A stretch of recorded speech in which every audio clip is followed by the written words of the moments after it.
दिनवा 22 जनवरी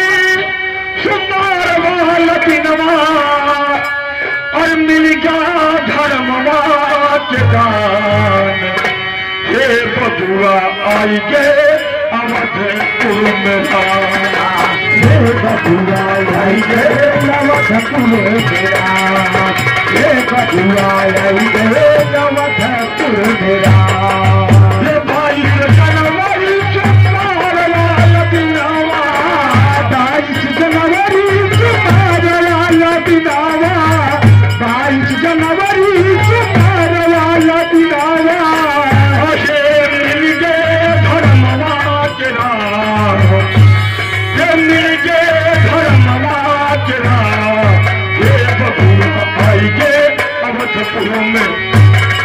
हे बबुआ आई गे अवधपुर मेरा हे बबुआ आई गे अवधपुर मेरा हे बबुआ आई गे अवधपुर मेरा। साथियों इसी कड़ी में कहना है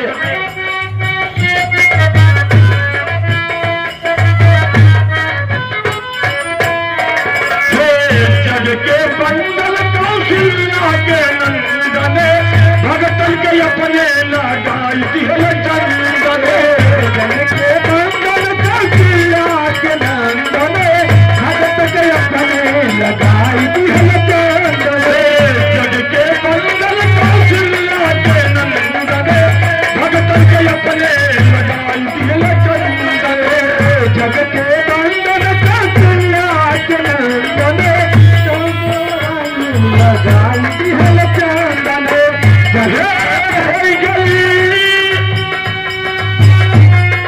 हो गई सच्चाई बुराई पे हावी हो गई सच्चाई बुराई पे हावी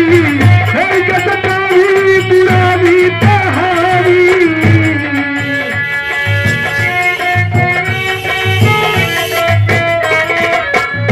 साथी लोग बुराई पे हावी हो गई सच्चाई बुराई पे हावी हो गई सच्चाई बुराई पे हावी। बाबूजी आज लगभग लोगों ने बताया कि आज 500 साल से देखते देखते बाबूजी बुराई देखते हुए, लेकिन बाबूजी आज मोदी सरकार में